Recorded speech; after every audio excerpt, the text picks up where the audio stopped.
Hey everybody, this is Everyday Commentary, and I'm going to try something a little different with my videos. I'm going to try to be a little bit more organized in how I present them and a little bit more regular in when I release them.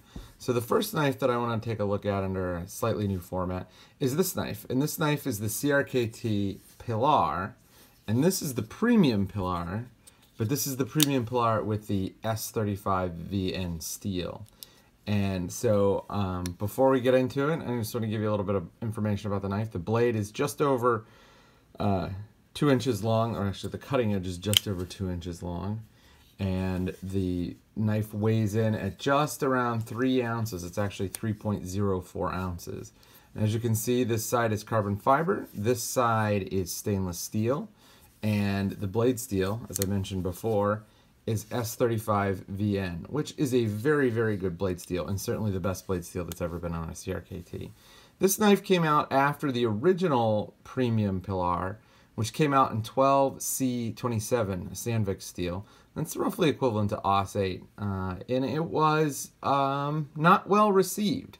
It was basically something that the community thought of as an afterthought, that the original stainless steel Pilar was pretty good, and that the new upgraded version wasn't that much upgraded, and the steel was not enough of an upgrade to make people warrant a purchase. So here's the knife in comparison to a regular AAA battery or AA battery, and here is the knife next to the Benchmade mini grip, which is probably the most universally owned knife that I own. I don't have a Delica. And I'm not sure if as many people like the Dragonfly as I do. As you can see, it's about the same thickness, so the handles on this guy are chamfered, and they make it a little bit easier in the pocket. Here it is on my Start Speed Square, so let's see if we can't get this measured exactly. And as you can see, this is a well-loved Speed Square. So it's coming in just at just under 6 inches long in overall length. And as you can see, the blade is almost exactly 2 inches. This is a knife designed by Jesper Voxnaes, and it is about $65 at retail. And it was a Blade HQ exclusive that sold out very, very quickly. And I'm kind of glad I got it. It's a really good, I've had the original, and I liked it, and I thought it was a really good everyday carry knife. And there's nothing really different about this one to make me say that it's not a good everyday carry knife. It has a really great feel in the hand, because there's these two, there's the index notch here, and then there's a half and half finger choil, and it just puts your hand right in the right place for doing some cutting.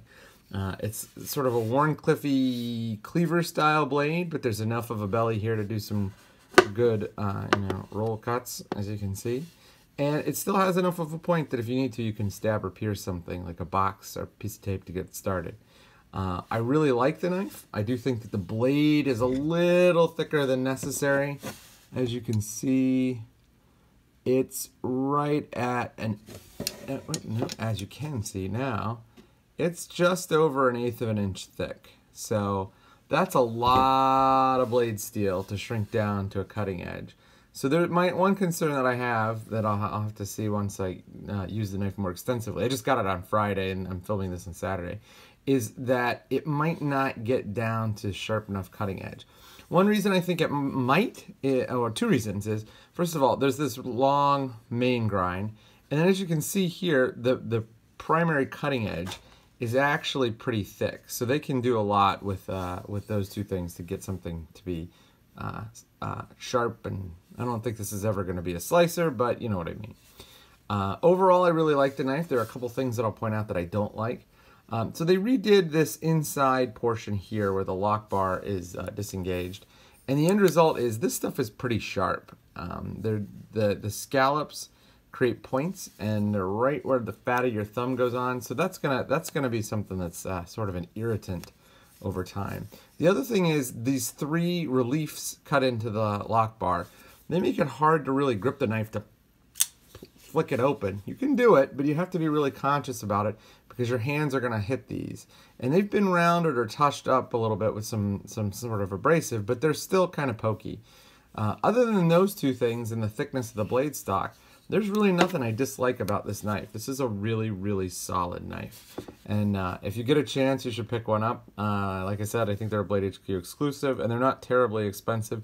And you're actually getting a really competitive knife. If you think about it, the Mass Drop Gent is 90 bucks, and it's a little bit bigger, and it doesn't have quite as good a material. So we're seeing a CRKT that's not just a good value, but a good value even with a higher end steel.